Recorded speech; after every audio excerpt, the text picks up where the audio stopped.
लेते हैं आधार कार्ड के बारे में। आधार कार्ड आपका दो चीजों से मिलकर बना हुआ होता है। आपके आधार कार्ड के फ्रंट और बैक साइड में जो डेटा है उसको बोलते हैं डेमोग्राफिक डिटेल्स, और बायोमेट्रिक डिटेल्स में आपका फोटो आता है, आपकी फिंगरप्रिंट्स आती हैं और आपकी आंखें आती हैं।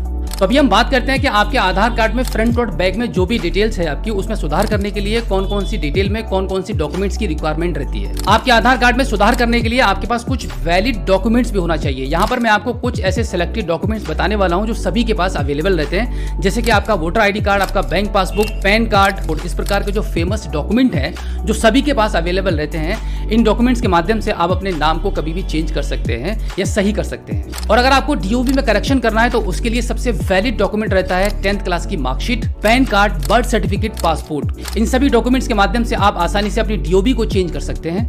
और इसी के साथ आपके आधार कार्ड की बैक साइड की डिटेल्स को चेंज करने के लिए, जैसे कि आपका फादर नेम, आपका एड्रेस, अगर आपको इसमें कुछ भी करेक्शन करना है तो उसके लिए आपके पास जो वैलिड डॉक्यूमेंट्स हैं, जैसे कि आपका मूल निवास, voter ID card, driving licence और कास्ट सर्टिफिकेट, इस प्रकार के सभी वैलिड डॉक्यूमेंट्स की सपोर्ट से आप अपने आधार कार्ड में सुधार घर बैठे आसानी से कर सकते हैं। अब हम जान लेते हैं कि आपके आधार कार्ड में अभी भी दो चीजें ऐसी हैं जिनको चेंज कराने में आपसे कोई भी डॉक्यूमेंट्स नहीं मांगे जाते हैं। पहला होता है आपका फोटो और दूसरा आपका मोबाइल नंबर। ये दोनों डिटेल्स को चेंज करने के लिए मात्र आपको एक फॉर्म भरना पड़ता है जो कि आपको आधार कार्ड के सेंटर पर मिल जाता है, और वहां से आप अपने आधार कार्ड में अपने मोबाइल नंबर और फोटो को विदाउट एनी प्रूफ चेंज करवा सकते हैं। अब यहाँ तक आपको समझ आ गया होगा कि आपके आधार कार्ड में सुधार करने के लिए आपके पास कौन कौन से डॉक्यूमेंट्स होने चाहिए। अब हम जानते हैं कि आपके आधार कार्ड में आपके मोबाइल फोन के माध्यम से घर बैठे कैसे सुधार कर सकते हैं। तो उसके लिए आपके आधार में सुधार करने के लिए आप अपने गूगल पर लिखेंगे माई आधार लॉगिन, और माई आधार लॉगिन का जो पहला लिंक आ जाएगा उस पर आप क्लिक करेंगे। क्लिक करने के बाद वेलकम टू माई आधार लिखा हुआ आ जाएगा। इसके नीचे आप जहाँ देखेंगे लॉगिन का ऑप्शन बना हुआ है, इस पर क्लिक करेंगे। अब यहाँ पर माई आधार पर लॉगिन करने के लिए आपको यहाँ पे आपका आधार कार्ड का नंबर डालना होगा,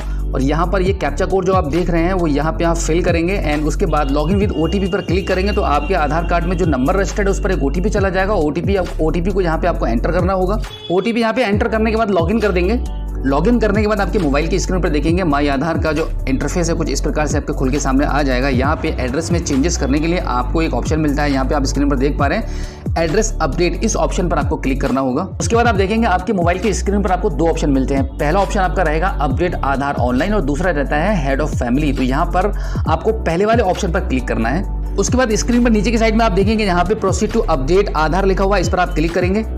उसके बाद आप देखेंगे यहाँ पे आपकी स्क्रीन पर आपको चार ऑप्शन मिलते हैं। पहला आपको नाम करेक्शन करने के लिए, दूसरा डेट ऑफ बर्थ करेक्शन करने के लिए, तीसरा आपका जेंडर चेंज करने के लिए, और चौथा आपको मिलता है आपका यहाँ पे एड्रेस बदलने के लिए। तो अभी हम बात करने वाले हैं कि आपके आधार कार्ड में ऑनलाइन एड्रेस को कैसे चेंज कर पाएंगे। आपका एड्रेस में आपका फादर ने भी इंक्लूड हो जाता है। तो यहाँ पे पहले मैं आपको बता दूं, ये जो तीन ऑप्शन ऊपर की साइड में आपको दिखाई दे रहे हैं, इन तीनों ऑप्शन को UIDAI की तरफ से यहाँ पे अभी बंद कर दिया गया है। अभी आप सिर्फ ऑनलाइन घर बैठे अपने एड्रेस को चेंज कर सकते हैं। तो यहाँ पे आपको क्लिक कर देना होगा। क्लिक करने के बाद आप प्रोसीड टू अपडेट आधार पर क्लिक करेंगे। उसके बाद आप देखेंगे आपके मोबाइल फोन की स्क्रीन पर आपके आधार कार्ड में जो करंट एड्रेस है वो यहाँ पर आपको इंग्लिश और हिंदी लैंग्वेज में आपको दिखाई देगा। अब यहाँ पे आप इसको थोड़ा सा ऊपर की साइड में स्क्रॉल करेंगे तो यहाँ पे एक फॉर्म खुल के सामने आ जाएगा। यहाँ पे आपका करंट एड्रेस आपको भरना होता है, लैंडमार्क के साथ में पिन कोड नंबर डालेंगे। सब पूरा डिटेल पूरा फॉर्म फिल करने के बाद आपको यहाँ पे आपका डॉक्यूमेंट चूज करना पड़ता है। यहाँ पे आप देख रहे हैं सिलेक्ट वैलिड सपोर्टिंग डॉक्यूमेंट्स, यहाँ पर आप क्लिक करेंगे।